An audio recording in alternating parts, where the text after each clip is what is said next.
Sungmin pergi ketika Jina mengejarnya dan bertanya kenapa dia pergi bersama Hana. Suasana hatinya jelas sedang tidak baik, tetapi Sungmin lupa bahwa bukan hanya dia yang merasa tersakiti.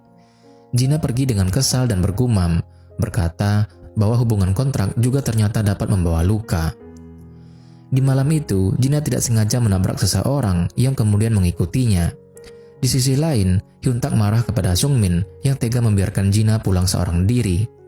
Saat itu, Hyuntak bercerita bahwa belakangan ini ada orang aneh yang selalu membuka loker Jina dan meninggalkan pesan misterius. Hyuntak kecewa kepada Sungmin yang mengaku pacar, tetapi tidak menyadari hal seperti itu. Di sisi lain, Jina berusaha menghubungi Hyuntak setelah menyadari bahwa orang yang mengikutinya adalah salah satu anggota klub baseball. Pria itu merebut ponsel Jina sebelum akhirnya menjelaskan bahwa sejak awal dia sangat menyukai Jina. Kabar bahwa dia memilih Sungmin sebagai pacar membuatnya marah, terlebih lagi saat dia menciumnya di hadapan orang-orang. Di sisi lain, Sungmin dan Hyuntak akhirnya berpencar untuk mencari Jina.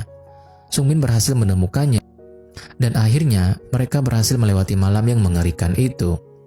Hyuntak menangkap pelaku dan menyerahkannya kepada polisi, di mana akhirnya dia ditahan sebelum komite kedisiplinan sekolah bertindak. Di malam itu, Hyuntak berpesan kepada Sungmin untuk selalu menjaga Jina jika ingin terus berada di sisinya. Sungmin pun minta maaf karena telah mengabaikannya hanya karena ego dan perasaannya. Saat itu, Sungmin terkejut ketika Jina mengajaknya untuk bermalam di rumahnya, satu hal yang tidak pernah dia bayangkan sebelumnya.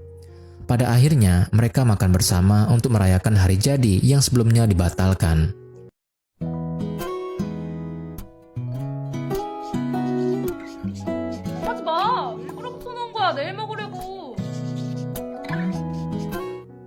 Setelah terjadi beberapa kesalahpahaman tentang ajakan tidur bersama, Sungmin akhirnya terjatuh di pundak Jina dan akhirnya mereka tertidur.